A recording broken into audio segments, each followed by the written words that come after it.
লাগছে, এখন কেমন লাগছে বলেন? ঠিক লাগছে, কারণ ওই এত বড় শরীরে তো ওই যত তুমলে কিছু বুঝতে পারছি না। হাঁটুর আওয়াজটা কমে যাচ্ছে, হাঁটুর আগে কটকট করে একটা আওয়াজ হতো না, সেটা কম হয়েছে। এটা একটা খুব ভালো বিষয়।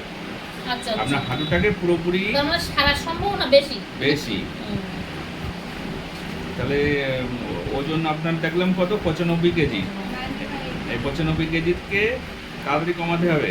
আমি আপনার সিস্টেম বলে দিয়েছি, সেই সিস্টেমে চলুন, আর তাড়াতাড়ি আপনার ওজন কমে যাবেন। আসলে কি জানেন তো, এই টুকটাক খাওয়া, যেটা মানে সত্যি কথা, টুকটাক খাওয়ার নেশাটা আমার বেশি জানো। কি খান টুকটাক?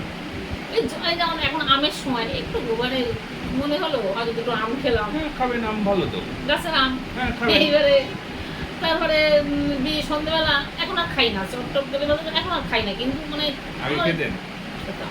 চপ খেতেন? সব রোজ না, হ্যাঁ।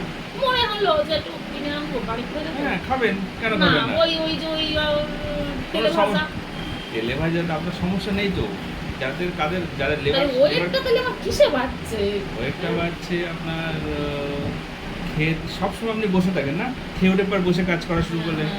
এই খেয়ে উঠে বসে কাজ করবেন না, খাওয়ার পরে অন্তত 1-1.5 ঘন্টা পরে, 2 ঘন্টা পরে কাজে বসবেন।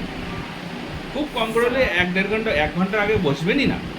খাওয়ার 1 ঘন্টা আগে টোটালি কোনো কাজে বসবেন না। 1 ঘন্টা পর 1 ঘন্টা পরে, 1 ঘন্টা আপনি একটু ঘোরাফেরা করেন টুকটাক। তো তখন বসলে টিভি দেখলে তখন ওই ঘুম পেয়ে যাবে। এই একটা কারণ যে বসে দুপুরে ঘুমাতে পারবেন না। কেউ তো নেই বাড়ি, কথা বলা কেন, ও লোক একটু ভাত খেয়ে শুই পড়লো, এবার আমি একা টিভি দেখছি, হয়তো একটু ঘুম এসে গেল, ঝিমুনি ভাবছি আরে বসলে, এইটাই। গ্যাস হলে গ্যাসের ওষুধটা খাবেন বলে দিয়েছি। আর গ্যাস হলে 10 দিন পরে আশা করছি আপনার থেকে গুড নিউজ পাবো। সেটা আমি তো মানে ভাবছি যে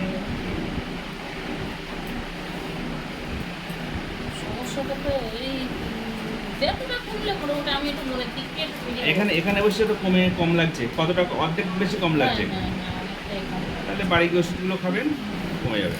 এই 10 দিন 10 দিনে আসছে না, আসবে।